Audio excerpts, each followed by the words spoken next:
Hoy te voy a contar la historia de la humillación más costosa de la élite colombiana. Pablo Escobar fue excluido de una gala exclusiva en el Club Campestre de Medellín por las familias más poderosas. Esta historia de venganza mediática tiene un final que nadie vio venir. Por favor, suscríbete a nuestro canal y comenta de dónde estás escuchando esta historia. La invitación rechazada. BMW y Jaguar comenzaban a llenar el estacionamiento principal. Era el 15 de noviembre de 1986 y la élite paisa se preparaba para uno de los eventos sociales más exclusivos del año, la gala anual de beneficencia para la Fundación Corazones Unidos, organizada por las familias más influyentes de Antioquia. Pablo Escobar observaba desde la ventana tintada de su Mercedes-Benz 560C blanco el desfile de automóviles de lujo que llegaban uno tras otro.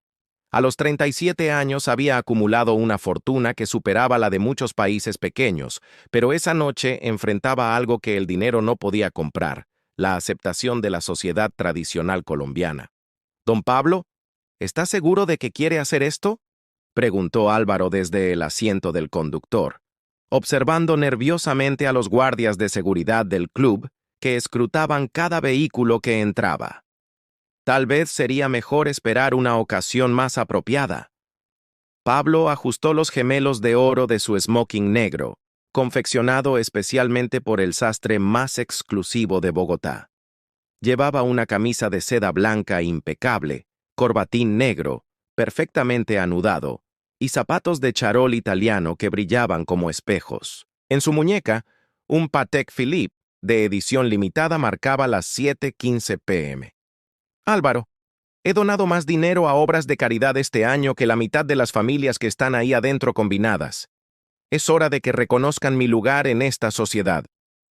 3 semanas atrás, Pablo había recibido una invitación formal al evento a través de su empresa legal, Inversiones El Osito. La invitación impresa en papel importado con letras doradas lo había llenado de una satisfacción que pocas cosas le proporcionaban. Finalmente, después de años de construir su imperio, las puertas de la alta sociedad paisa parecían abrirse para él. Sin embargo, 2 días después, recibió una llamada que cambió todo. «Señor Escobar», había dicho la voz femenina, educada pero fría.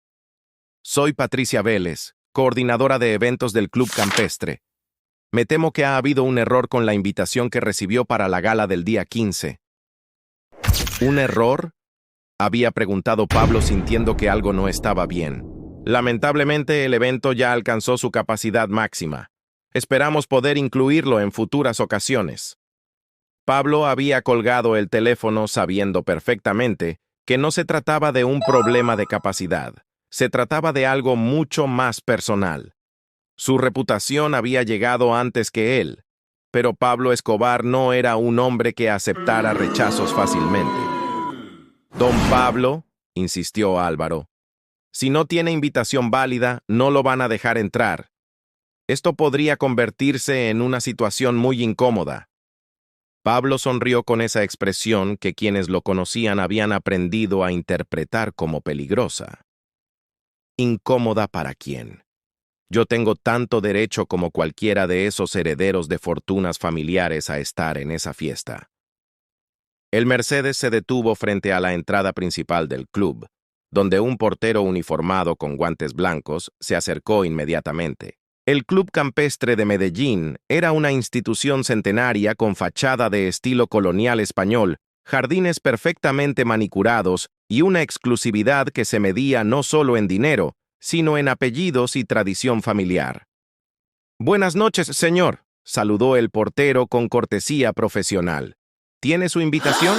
Pablo bajó del vehículo con la elegancia estudiada de quien había dedicado tiempo a perfeccionar cada aspecto de su presencia pública. A pesar de su estatura modesta, irradiaba una autoridad natural que hacía que las personas se dieran cuenta de su presencia inmediatamente. «Pablo Escobar», se presentó extendiendo la mano al portero. «Presento a Inversiones El Osito». El portero revisó su lista con cuidado, pasando el dedo por los nombres escritos en caligrafía elegante. Señor Escobar, no encuentro su nombre en la lista de invitados para esta noche. Debe haber un error, respondió Pablo con calma, pero con un tono que sugería que él no era el tipo de hombre acostumbrado a que le dijeran que no. Recibí una invitación formal hace 3 semanas. El portero, un hombre mayor con décadas de experiencia manejando situaciones delicadas, mantuvo su compostura profesional. Permítame consultarlo con la coordinadora del evento, señor. ¿Podría esperar un momento? Mientras el portero hablaba por radio, Pablo observó a través de las ventanas iluminadas del club. Podía ver grupos de hombres elegantemente vestidos conversando animadamente, mujeres con vestidos de gala y joyas que brillaban bajo las lámparas de cristal, y meseros circulando con bandejas de champán francés. Era exactamente el tipo de ambiente al que había soñado con pertenecer desde que era un niño pobre en las calles de Envigado. «Señor Escobar», regresó el portero con una expresión ligeramente incómoda. «Me informan que efectivamente hubo una invitación inicial, pero que fue cancelada debido a limitaciones de espacio. Lamento la confusión». Pablo sintió que la sangre se le subía a la cabeza, pero mantuvo su compostura exterior. Durante años había trabajado para ganar respeto a través del poder y el dinero, pero ahora se enfrentaba a algo que ninguna de esas cosas podía comprar: la aceptación de la élite social. «Limitaciones de espacio», repitió Pablo mirando hacia el amplio salón principal que claramente no estaba en su capacidad máxima. «Entiendo». En ese momento, un Rolls-Royce Silver Spirit se detuvo detrás del Mercedes de Pablo.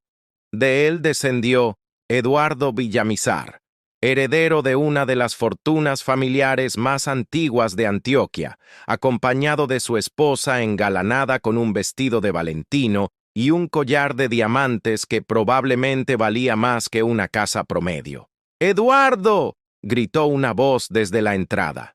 «Llegas justo a tiempo para el brindis inaugural». Pablo observó cómo Villamizar era recibido con abrazos efusivos y sonrisas genuinas. No había verificación de lista, no había preguntas sobre invitaciones. Su apellido era su pase de entrada. ¿Sabe qué le dijo Pablo al portero? «No hay problema. Entiendo perfectamente las limitaciones de espacio». Se dirigió de vuelta hacia su Mercedes, pero antes de subir se volteó una vez más hacia el club. «Dígale a la señorita Vélez que Pablo Escobar agradece la clarificación y que espero que disfruten mucho su velada». Mientras el Mercedes se alejaba del club, Pablo permaneció en silencio, observando por el espejo retrovisor las luces doradas que se desvanecían en la distancia. Álvaro, conociendo bien los estados de ánimo de su jefe, no se atrevió a romper el silencio. Finalmente, Pablo habló. «Álvaro, quiero que hagas algo por mí mañana temprano». «Lo que usted diga, don Pablo». «Quiero que contactes a Carlos Bermúdez en El Colombiano, a Patricia Londoño en El Mundo y a Germán Castro en El Espectador». Álvaro frunció el ceño confundido. «¿Los periodistas que cubren la sección social? Quiero reunirme con ellos mañana al mediodía». «¿Puedo preguntar para qué, don Pablo?». No era la sonrisa peligrosa que había mostrado antes.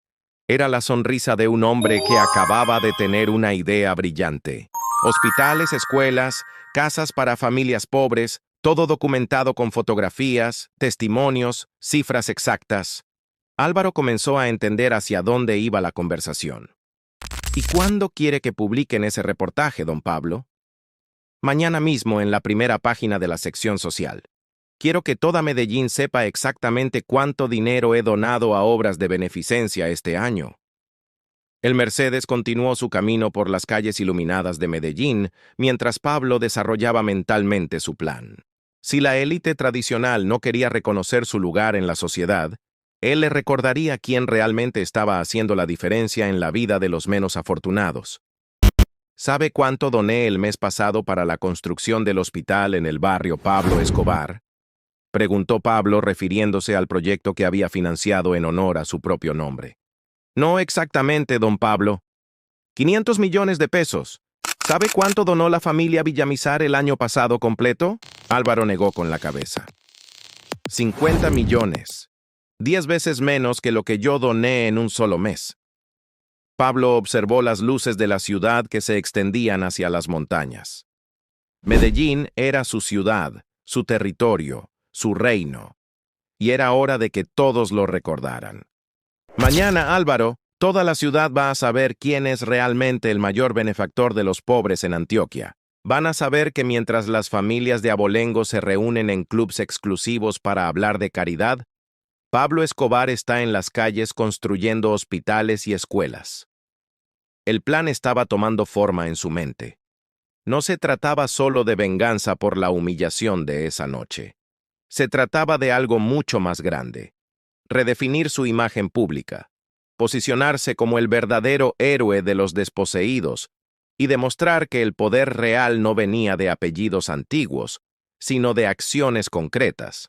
Y Álvaro, añadió mientras llegaban a su casa en el poblado, asegúrate de que las fotografías sean espectaculares. Quiero imágenes de las familias que han recibido casas nuevas, de los niños en las escuelas que he construido, de los pacientes en los hospitales que he financiado. ¿Algo más, don Pablo? Pablo se quedó pensativo por un momento. Sí. Quiero que incluyan una fotografía mía entregando personalmente las llaves de una casa nueva a una familia pobre.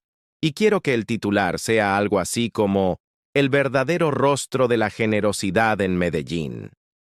Mientras Pablo entraba a su mansión, sabía que la noche del rechazo en el club campestre sería recordada como el momento en que decidió cambiar las reglas del juego social en Medellín. Si no podía ganar su respeto siendo uno de ellos, lo ganaría siendo mejor que ellos.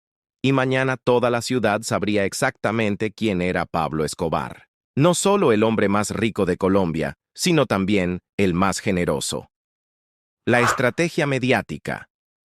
El sol de la mañana se filtraba a través de las amplias ventanas del estudio de Pablo Escobar, en su mansión del Poblado, iluminando mapas de Medellín, cubiertos de chinchetas rojas, que marcaban cada uno de sus proyectos de inversión social.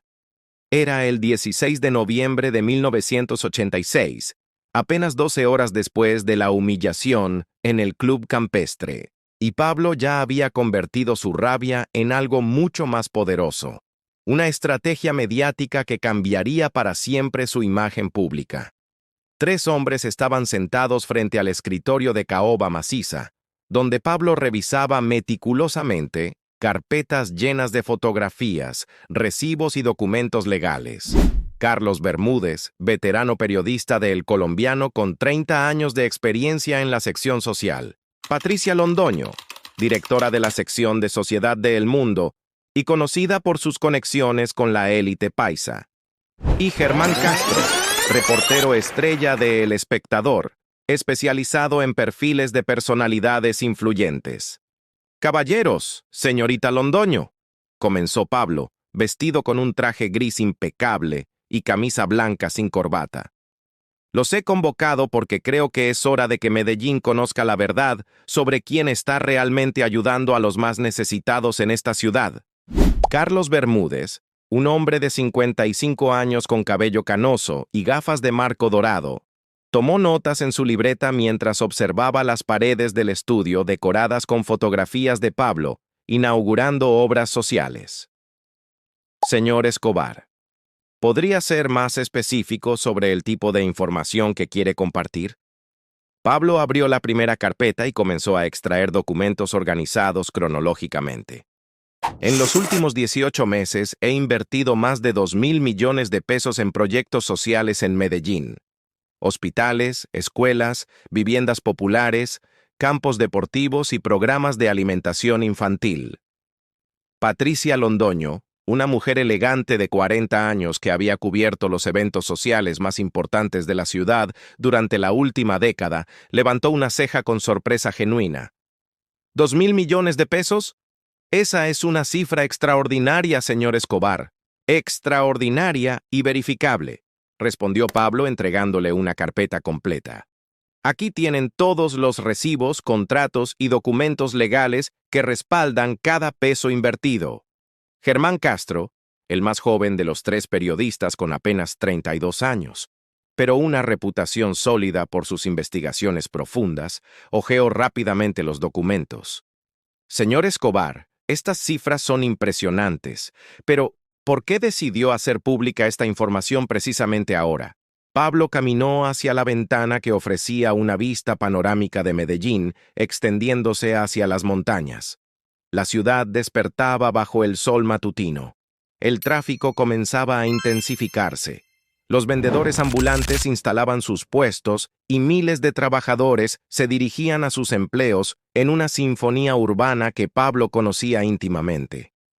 Germán, ayer por la noche me di cuenta de algo muy importante. La élite tradicional de esta ciudad se reúne en clubs exclusivos para hablar de caridad. Pero cuando se trata de acciones concretas, de inversión real en el bienestar de los pobres, están ausentes. Se volteó hacia los periodistas con una expresión que mezclaba determinación y algo que podría interpretarse como vulnerabilidad controlada. Ayer fui excluido de una gala de beneficencia en el Club Campestre.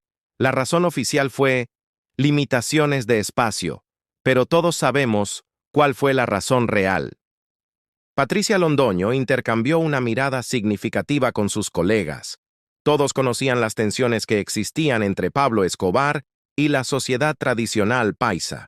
¿Y cuál fue la razón real según su perspectiva?, preguntó Carlos Bermúdez con el tacto profesional de quien había aprendido a navegar conversaciones delicadas. La razón real es que mi apellido no aparece en los libros de genealogía de las familias fundadoras de Antioquia, que mis padres eran campesinos humildes en lugar de terratenientes que construí mi fortuna con trabajo y determinación en lugar de heredarla. Pablo regresó a su escritorio y abrió otra carpeta, esta vez llena de fotografías a color.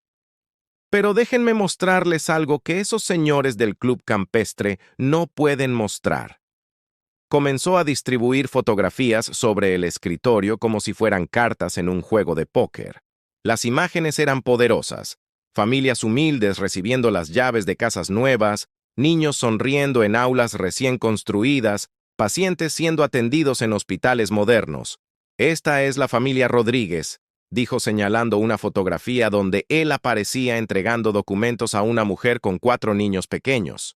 Vivían en un rancho de lata en la Comuna 1. Ahora tienen una casa de 2 habitaciones con agua potable y electricidad.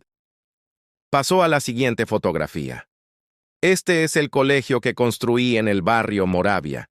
250 niños que antes tenían que caminar 2 horas para ir a la escuela más cercana. Los periodistas observaban las imágenes con creciente interés. No eran fotografías posadas típicas de eventos sociales. Eran documentos auténticos de transformación social en acción. ¿Puede darnos cifras específicas sobre el impacto de estas inversiones?, preguntó Germán Castro, claramente intrigado por la historia que se estaba desarrollando. Pablo sonrió y abrió una tercera carpeta, esta vez llena de estadísticas y gráficos preparados meticulosamente. En el último año, mis proyectos han proporcionado vivienda digna a 847 familias, educación primaria a 3.200 niños, atención médica gratuita a más de 15.000 personas y empleos directos a 150 trabajadores de la construcción. Patricia Londoño dejó de tomar notas por un momento para procesar las cifras. Señor Escobar, estas estadísticas sugieren un impacto social mayor que el de muchos programas gubernamentales. Exactamente mi punto, Patricia. Mientras los políticos hablan y las familias de abolengo organizan galas para fotografiarse con vestidos elegantes, yo estoy en las calles cambiando vidas reales. Pablo se acercó a un mapa de Medellín que colgaba en la pared, marcado con puntos rojos que indicaban la ubicación de cada uno de sus proyectos. Miren este mapa. Cada punto rojo representa una inversión social concreta. Escuelas, hospitales, viviendas, canchas deportivas. Ahora imaginen un mapa similar para las inversiones sociales de las familias que asistieron a la gala de anoche. Los periodistas siguieron su mirada hacia el mapa, comprendiendo inmediatamente el contraste que Pablo estaba estableciendo. ¿Está sugiriendo que las familias tradicionales no contribuyen significativamente a obras sociales?, preguntó Carlos Bermúdez con cautela profesional. Pablo regresó a su escritorio y extrajo otro documento de una carpeta diferente. No estoy sugiriendo nada. Estoy mostrando hechos. Aquí tengo un reporte de las donaciones públicas registradas por las 20 familias más ricas de Antioquia durante 1985 y 1986. Entregó el documento a Carlos, quien lo revisó con expresión de creciente sorpresa. La suma total de sus donaciones combinadas durante 2 años es inferior a lo que yo invertí solo en el último trimestre. Patricia Londoño se inclinó hacia adelante, claramente interesada en la dirección que estaba tomando la conversación. Señor Escobar, ¿cuál es exactamente el mensaje que quiere que transmitamos a nuestros lectores? Pablo se sentó en su silla y juntó las manos sobre el escritorio. El mensaje es muy simple. La verdadera nobleza no se mide por la antigüedad de los apellidos, sino por el compromiso genuino con el bienestar de los menos afortunados. La verdadera elegancia no está en los vestidos de gala, sino en las sonrisas de los niños que ahora pueden ir a la escuela. Hizo una pausa para permitir que sus palabras se asentaran. Quiero que Medellín sepa que mientras algunos se preocupan por mantener su exclusividad social, otros estamos construyendo un futuro mejor para todos. Germán Castro cerró su libreta y miró directamente a Pablo. Esta es una historia poderosa, señor Escobar, pero me imagino que también es controversial. ¿Está preparado para las reacciones que podría generar? Pablo sonrió con esa expresión que había perfeccionado a lo largo de los años. Confianza absoluta, mezclada con una pizca de desafío. Germán, he estado preparándome para esto toda mi vida. Crecí siendo subestimado por mi origen humilde. Fui rechazado por empresarios que luego vinieron a pedirme préstamos. Y anoche fui excluido de una fiesta por hombres cuyas contribuciones caritativas no alcanzan ni para pagar los ladrillos de una sola de las casas que yo he construido para los pobres. Se levantó y caminó hacia una fotografía enmarcada que mostraba la inauguración de un hospital. Las reacciones no me preocupan. Lo que me preocupa es que haya familias durmiendo bajo techos de lata mientras los ricos discuten el menú de sus próximas galas. Carlos Bermúdez cerró su libreta y miró a sus colegas. Señor Escobar, esta información es suficiente para varios artículos extensos. ¿Cuándo le gustaría que publiquemos la historia? Hoy mismo, edición de la tarde, si es posible. Los 3 periodistas intercambiaron miradas. Publicar una historia de esta magnitud en el mismo día requeriría reorganizar completamente las ediciones del día. Es un plazo muy ajustado, comentó Patricia. ¿Hay alguna razón particular para la urgencia? Pablo regresó a su escritorio y tomó el periódico de la mañana, donde la sección social mostraba fotografías elegantes de la gala del club campestre de la noche anterior. Esta mañana, los lectores de nuestros periódicos vieron fotografías de señoras con vestidos de miles de dólares brindando por la caridad. Esta tarde quiero que vean fotografías de familias humildes viviendo en casas que la verdadera caridad les ha proporcionado. Abrió el periódico en la página social y señaló una fotografía particular. Ven esta imagen de Eduardo Villamizar y su esposa posando con copas de champán francés. El costo de esa botella de champán habría alimentado a una familia pobre durante un mes. Pablo cerró el periódico con un gesto decidido. Quiero que para cuando esas mismas personas se sienten a cenar esta noche, sepan exactamente quién está haciendo la diferencia real en esta ciudad. Los periodistas comenzaron a recoger sus materiales, comprendiendo que habían sido testigos del lanzamiento de una campaña mediática cuidadosamente orquestada. Señor Escobar, dijo Patricia mientras guardaba sus notas, ¿estaría dispuesto a posar para fotografías adicionales hoy mismo visitando algunos de sus proyectos, interactuando con beneficiarios? Los ojos de Pablo se iluminaron. Era exactamente lo que había esperado que preguntaran. Patricia, tengo algo mejor que eso. Esta tarde voy a entregar personalmente las llaves de 10 casas nuevas a familias del barrio popular. Los fotógrafos son bienvenidos a documentar todo el proceso. Mientras los periodistas se dirigían hacia la puerta, Pablo añadió una última instrucción. Y asegúrense de que los títulos sean claros. No quiero subterfugios ni diplomacia periodística. Quiero que quede perfectamente claro quién está del lado de los pobres y quién está del lado de los clubs exclusivos. Cuando los periodistas se fueron, Pablo permaneció en su estudio observando el mapa de Medellín marcado con sus proyectos sociales. En pocas horas, toda la ciudad sabría que Pablo Escobar no era simplemente un hombre rico más, era el benefactor más generoso de los desposeídos y había llegado el momento de que todos lo reconocieran. El espectáculo de la generosidad. A las 3 de la tarde del 16 de noviembre, el barrio popular de Medellín bullía con una actividad inusual. Camiones de cemento, trabajadores de la construcción y una multitud creciente de residentes se congregaban alrededor de un conjunto de 10 casas nuevas que brillaban bajo el sol antioqueño como joyas recién pulidas en medio de un entorno de pobreza urbana. Pablo Escobar llegó al lugar en una caravana de 3 vehículos, su Mercedes-Benz blanco, seguido por una camioneta llena de fotógrafos y periodistas, y un tercer automóvil transportando a los arquitectos e ingenieros responsables del proyecto. Vestía una guayabera blanca impecable, pantalones de lino beige y zapatos de cuero marrón, que había escogido específicamente para proyectar una imagen de elegancia accesible. El contraste era dramático y perfectamente calculado. Mientras la élite paisa había posado la noche anterior en salones decorados con candelabros de cristal, Pablo se preparaba para fotografiarse entregando llaves reales a familias que habían esperado toda su vida la oportunidad de tener una vivienda digna.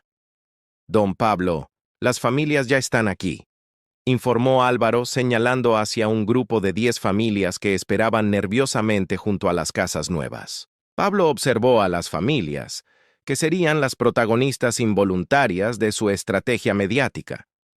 Eran representativas de la pobreza urbana de Medellín. Padres con rostros curtidos por años de trabajo duro, madres con vestidos humildes pero impecablemente limpios, y niños con ojos enormes que brillaban de emoción ante la perspectiva de tener un hogar propio. Entre ellas estaba la familia Morales. Roberto, un albañil de 42 años, que había trabajado en la construcción durante toda su vida adulta. Su esposa Carmen, de 38 años, quien se ganaba la vida lavando ropa ajena, y sus 4 hijos, de edades entre 6 y 15 años, que habían pasado los últimos 8 años viviendo en un rancho de lata de una sola habitación. Señor Escobar, se acercó Carmen Morales con una mezcla de gratitud y timidez. No sabemos cómo agradecerle lo que está haciendo por nosotros. Pablo tomó las manos callosas de la mujer entre las suyas, un gesto que los fotógrafos capturaron inmediatamente desde múltiples ángulos. Señora Carmen, no tiene que agradecerme nada. Es mi responsabilidad como ciudadano de Medellín ayudar a que las familias trabajadoras tengan una oportunidad de prosperar. Roberto Morales se acercó con su sombrero en las manos, claramente emocionado. Don Pablo, trabajé en la construcción de estas mismas casas durante los últimos 3 meses. Nunca pensé que una de ellas iba a ser para mi familia. ¿Y qué le parece el trabajo que hicieron, Roberto? Roberto sonrió con orgullo profesional. Son casas sólidas, don Pablo. Cimientos profundos, paredes de ladrillo, techos de Eternit. Van a durar generaciones. Pablo asintió satisfecho. No había escatimado en gastos para asegurar que las viviendas fueran de la más alta calidad. Cada casa tenía 2 habitaciones, una sala comedor, cocina equipada, un baño completo y un pequeño patio trasero. Los fotógrafos de los 3 periódicos principales de Medellín se movían alrededor del grupo como abejas trabajadoras, capturando cada momento desde ángulos que maximizaran el impacto emocional de las imágenes. Patricia Londoño dirigía discretamente a su fotógrafo hacia las tomas más poderosas. Pablo, agachándose para hablar con los niños, las lágrimas de alegría en los ojos de las madres, las manos trabajadoras de los padres, recibiendo las llaves de sus nuevos hogares. Don Pablo, Preguntó Carlos Bermúdez mientras toma notas. ¿Puede explicarnos el proceso de selección de estas familias? Pablo había anticipado la pregunta y tenía una respuesta preparada que sonaría perfecta en la prensa. Carlos, trabajamos con líderes comunitarios para identificar a las familias que más necesitaban vivienda digna.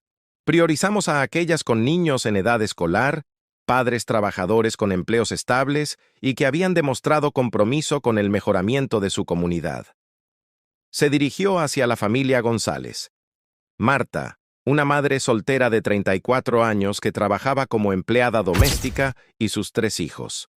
La señora Marta, por ejemplo, ha estado trabajando 2 empleos durante los últimos 5 años para mantener a sus hijos en la escuela. Sus vecinos la recomendaron porque siempre está dispuesta a ayudar a otras familias en necesidad. Marta González se secó las lágrimas mientras sostenía las llaves de su nueva casa. Señor Escobar, mis hijos van a tener su propia habitación por primera vez en sus vidas. Van a poder estudiar en una mesa real, no en el suelo del rancho donde vivíamos. Pablo se agachó para quedar a la altura de los niños González, gesto que los fotógrafos capturaron ávidamente. ¿Y ustedes qué van a hacer en su casa nueva?, les preguntó. El menor, un niño de 7 años llamado Andrés, respondió con la honestidad típica de los niños. Vamos a tener una sala donde toda la familia pueda sentarse junta, y mi mamá dice que vamos a tener una cocina donde ella pueda cocinar sin que entre la lluvia. Las risas del grupo se mezclaron con más clics de cámaras fotográficas. Germán Castro aprovechó el momento para hacer una pregunta que sabía generaría una respuesta poderosa. Señor Escobar, ¿qué siente al ver la alegría de estas familias? Pablo se incorporó lentamente, tomándose un momento para observar las caras de felicidad genuina que lo rodeaban. Germán, esto es lo que significa realmente la caridad. No es posar para fotografías en galas elegantes mientras se discute cuánto dinero destinar a los pobres como si fueran una abstracción. Es estar aquí viendo las lágrimas de alegría de una madre que sabe que sus hijos van a crecer en un hogar digno. Caminó hacia el centro del grupo de familias y alzó la voz para que todos pudieran escucharlo. Anoche, algunas personas se reunieron en un club exclusivo para hablar de ayudar a los necesitados. Hoy nosotros estamos aquí entregando ayuda real a familias reales. Los aplausos espontáneos de las familias se mezclaron con los murmullos de aprobación de los periodistas. Pablo continuó, sabiendo que cada palabra sería citada en los artículos del día siguiente. Estas 10 casas representan más que viviendas, representan oportunidades. Los niños que van a crecer aquí van a tener espacios dignos para estudiar, para soñar, para convertirse en los médicos, ingenieros y maestros que Medellín necesita. Roberto Morales levantó la mano tímidamente. Don Pablo, ¿puedo decir algo? Por supuesto, Roberto. Roberto se aclaró la garganta, claramente nervioso por hablar frente a los periodistas. Yo he trabajado en construcción toda mi vida. He construido casas para familias ricas, edificios para empresarios importantes, pero nunca en 20 años de trabajo había visto a un patrón que se preocupara por asegurar que los obreros que construyen las casas también pudieran tener una. Sus palabras generaron un murmullo de aprobación entre las otras familias. Este hombre, continuó Roberto señalando a Pablo, no solo nos dio trabajo construyendo estas casas, sino que nos dio la oportunidad de vivir en ellas. Eso es algo que nunca vamos a olvidar. Los fotógrafos trabajaban febrilmente, capturando no solo las imágenes, sino también la autenticidad emocional del momento. Estas no eran fotografías posadas de un evento social típico. Era documentación real de transformación social en acción. Patricia Londoño se acercó a Pablo mientras los fotógrafos continuaban su trabajo. Señor Escobar, ¿hay algún mensaje específico que quiera transmitir a través de estas fotografías? Pablo miró alrededor, observando las casas nuevas que brillaban al sol, las familias abrazándose frente a sus nuevos hogares, los niños corriendo emocionados entre las habitaciones que pronto serían suyas. Patricia, el mensaje es muy simple. Mientras algunos miden su éxito social por la exclusividad de los eventos a los que asisten, yo mido el mío por la inclusión de las familias que ayudo a prosperar. Hizo una pausa para permitir que un grupo de niños corriera entre las casas, sus risas llenando el aire. Anoche, en el Club Campestre se habló de la importancia de la caridad. Hoy aquí en el barrio popular estamos viviendo la caridad real. Mientras el sol comenzaba a declinar, Pablo se dirigió hacia su Mercedes para regresar a casa. Pero antes de irse, se volteó una vez más hacia las familias que continuaban explorando sus nuevos hogares. Señoras y señores de la prensa, dijo dirigiéndose a los periodistas, estas fotografías que han tomado hoy van a aparecer en los periódicos de mañana. Quiero que los lectores las comparen con las fotografías de la gala de anoche y que decidan por sí mismos quién está realmente comprometido con el bienestar de los menos afortunados. Mientras su caravana se alejaba del barrio popular, Pablo sabía que había orquestado perfectamente el contraste que quería establecer.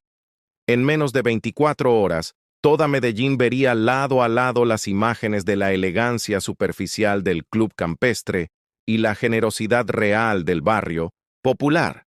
La guerra mediática había comenzado, y Pablo Escobar acababa de disparar la primera salva. El impacto mediático. A las 5 de la madrugada del 17 de noviembre de 1986, Pablo Escobar ya estaba despierto en su estudio, tomando su primera taza de café del día mientras esperaba la llegada de los periódicos matutinos. El aire fresco de la madrugada antioqueña se filtraba por las ventanas abiertas, trayendo consigo el aroma de las flores de su jardín y la anticipación de ver materializado su plan mediático. Álvaro entró al estudio cargando una pila de periódicos recién impresos que aún olían a tinta fresca. Los colocó sobre el escritorio de caoba con la reverencia de quien maneja documentos históricos, porque ambos sabían que esos periódicos marcarían un antes y un después en la percepción pública de Pablo Escobar.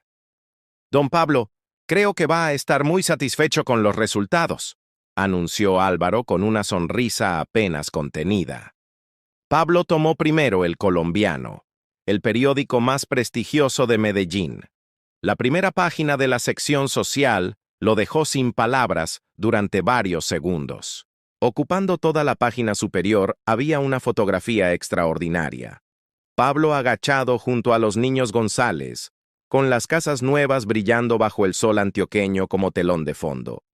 El titular, en letras grandes y negritas, declaraba: el verdadero rostro de la generosidad en Medellín. Álvaro, esto es perfecto, murmuró Pablo estudiando cada detalle de la fotografía. Pero cuando abrió la página completa, se dio cuenta de que Carlos Bermúdez había superado todas sus expectativas. El reportaje ocupaba 3 páginas completas. La página principal mostraba un contraste visual devastador. En la parte superior, las fotografías de la gala del Club Campestre de 2 noches atrás, con damas elegantes posando con copas de champán. En la parte inferior, las imágenes del barrio popular, con familias humildes recibiendo las llaves de sus nuevas casas. El artículo comenzaba con un párrafo que Pablo leyó 2 veces para saborear cada palabra. Mientras la élite tradicional de Medellín se reunía el pasado viernes en el exclusivo Club Campestre para su gala anual de beneficencia recaudando la modesta suma de 50 millones de pesos. Pablo Escobar invertía silenciosamente 10 veces esa cantidad en la construcción de viviendas dignas para familias trabajadoras del barrio popular. ¿Ya vio El Mundo?, preguntó Álvaro entregándole el segundo periódico. Patricia Londoño había optado por un enfoque más directo y personal. Su artículo se titulaba La caridad real, cuando las acciones hablan más fuerte que las galas. La primera página mostraba una fotografía de página completa de Roberto Morales recibiendo las llaves de su nueva casa, con una expresión de gratitud genuina que ningún director de arte habría podido ensayar. Pero fue en la segunda página donde Patricia había desplegado su golpe maestro. Había creado una tabla comparativa titulada 2 formas de entender la caridad. Gala Club Campestre, 15 Nov. 1986. Costo del evento, 25 millones de pesos. Fondos recaudados, 50 millones de pesos. Beneficiarios directos. 0 fondos destinados a administración familias presentes, 120 de la élite paisa. Proyecto Vivienda Popular, 16 Nov 1986. Inversión total, 500 millones de pesos. Fondos recaudados, 0. Financiación privada directa. Beneficiarios directos, 40 personas, 10 familias. Familias presentes, 10 de sectores populares. Pablo sonrió al leer los números. La tabla convertía su argumento en matemáticas irrefutables. Y aquí está El Espectador, dijo Álvaro entregando el tercer periódico. Germán Castro había elegido el ángulo más provocativo de todos. Su titular era imposible de ignorar. ¿Quién representa realmente a la sociedad antioqueña? El artículo comenzaba con una pregunta directa que resonaría en toda la ciudad. ¿Qué dice más sobre los valores de una sociedad? ¿Excluir a su mayor benefactor de obras sociales de una gala de caridad o construir hospitales y escuelas mientras otros debaten menús y decoraciones? Pablo se recostó en su silla, satisfecho. Los 3 periodistas habían entendido perfectamente la narrativa que él quería establecer. Pero lo mejor estaba por llegar. Álvaro encendió la radio para sintonizar el programa matutino más escuchado de Medellín. Buenos días, paisa, con Alberto Casas. Y esta mañana, toda la ciudad está hablando de las revelaciones publicadas en nuestros principales periódicos sobre las actividades filantrópicas de Pablo Escobar. Comenzó Casas con su voz característica. Tenemos en línea a varios oyentes que quieren compartir sus opiniones. La primera llamada era de una mujer que se identificó como María Elena, maestra de escuela. Alberto, yo trabajo en una de las escuelas que el señor Escobar construyó en el barrio Moravia. Antes nuestros niños estudiaban en un salón de latas sin ventanas. Ahora tienen aulas amplias, biblioteca y comedor escolar. Mientras algunos se preocupan por excluir gente de sus fiestas, este hombre está cambiando vidas reales. Pablo se inclinó hacia adelante, absorbiendo cada palabra. La segunda llamada era de un hombre que se identificó como conductor de taxi. Alberto, yo llevo 30 años manejando taxi en esta ciudad. He llevado a muchos ricos a sus fiestas elegantes, pero ayer llevé a una señora del barrio popular que lloraba de felicidad porque iba a ver la casa nueva que le habían dado. Eso me pareció más elegante que cualquier gala. Don Pablo, ¿ya vio esto? Álvaro le mostró una hoja con números escritos a mano. ¿Qué es? Las cifras de ventas de los periódicos de hoy. El Colombiano se agotó antes de las 7 de la mañana. El Mundo ya va por su segunda reimpresión y El Espectador está reportando las ventas más altas del año. Pablo sonrió.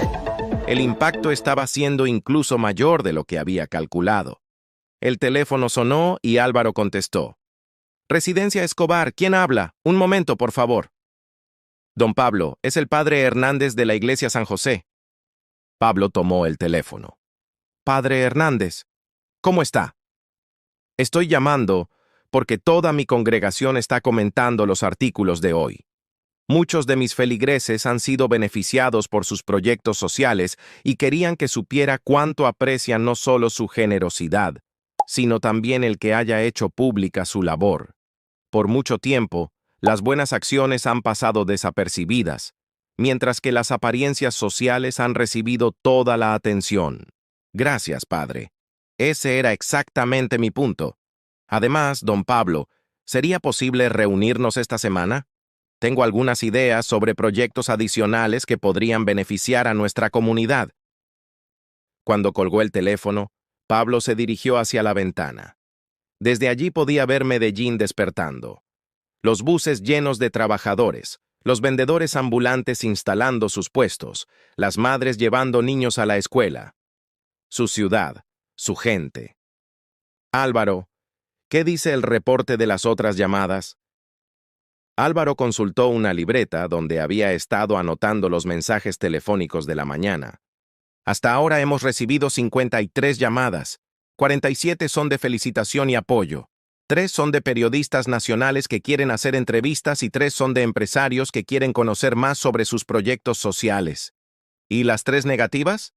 2 eran anónimas, probablemente relacionadas con las familias de la gala. Una era de alguien cuestionando las fuentes de financiamiento de sus proyectos. Pablo asintió. Había esperado algunas reacciones negativas, pero la proporción era incluso mejor de lo anticipado. A las 9 de la mañana, Álvaro entró nuevamente al estudio con expresión de sorpresa. «Don Pablo, acaba de llegar algo interesante». «¿Qué?» «Una invitación formal del Club Unión, firmada por su presidente. Lo invitan a ser el orador principal en su próxima cena de gala del mes entrante». Pablo tomó la elegante invitación, impresa en papel importado. El Club Unión era incluso más exclusivo que el Club Campestre. También llegó una invitación de la Cámara de Comercio de Medellín para participar en un panel sobre responsabilidad social empresarial y otra de la Universidad Pontificia Bolivariana para dar una conferencia sobre filantropía estratégica. Pablo se recostó en su silla, procesando la ironía de la situación. En menos de 24 horas, había pasado de ser excluido de un evento social a ser invitado como orador principal en múltiples eventos de prestigio. ¿Sabe qué es lo más interesante de todo esto, Álvaro? ¿Que, don Pablo? Ayer pensé que mi objetivo era venganza. Quería humillar a quienes me habían humillado. Pero lo que realmente logré fue algo mucho más valioso. Se levantó y caminó hacia el mapa de Medellín, marcado con sus proyectos sociales. Logré cambiar la conversación sobre lo que significa realmente el éxito en esta ciudad. Antes, el éxito se medía por la antigüedad de tu apellido y la exclusividad de los eventos a los que asistías. Ahora, toda la ciudad está hablando de medir el éxito por el impacto real que tienes en la vida de los demás. Álvaro asintió, entendiendo la profundidad de lo que había ocurrido. ¿Don Pablo va a aceptar las invitaciones? Pablo sonrió y tomó las invitaciones del escritorio. Todas, pero no porque necesite su validación. Las voy a aceptar porque ahora tengo una plataforma para seguir promoviendo este mensaje, que la verdadera nobleza se gana con acciones, no con apellidos. Se dirigió hacia su archivo personal y sacó una lista de proyectos futuros que había estado planificando. Y Álvaro, quiero que programes una reunión con los arquitectos para la próxima semana. Es hora de anunciar nuestro próximo proyecto. Un hospital pediátrico completo en la Comuna 13. ¿Cuándo quiere hacer el anuncio público? Pablo miró los periódicos esparcidos sobre su escritorio con sus fotografías, ocupando las primeras páginas. La próxima semana. Pero esta vez no vamos a esperar a ser excluidos de algún evento para demostrar nuestro compromiso social. Esta vez vamos a ser nosotros quienes marquemos la pauta. Mientras Medellín comenzaba su jornada del 17 de noviembre, toda la ciudad comentaba las revelaciones de los periódicos matutinos. En las oficinas, las escuelas, los taxis y los cafés, la conversación era la misma. Pablo Escobar había demostrado que el poder real no residía en la capacidad de excluir, sino en la capacidad de incluir. Y en su estudio del poblado, rodeado de periódicos que mostraban su fotografía en primera plana, Pablo sabía que había logrado algo que el dinero solo no había podido comprar. Había redefinido los términos del debate sobre el éxito, la generosidad y el liderazgo social en Medellín. La humillación del Club Campestre se había transformado en la victoria mediática más completa de su carrera. Y era solo el comienzo.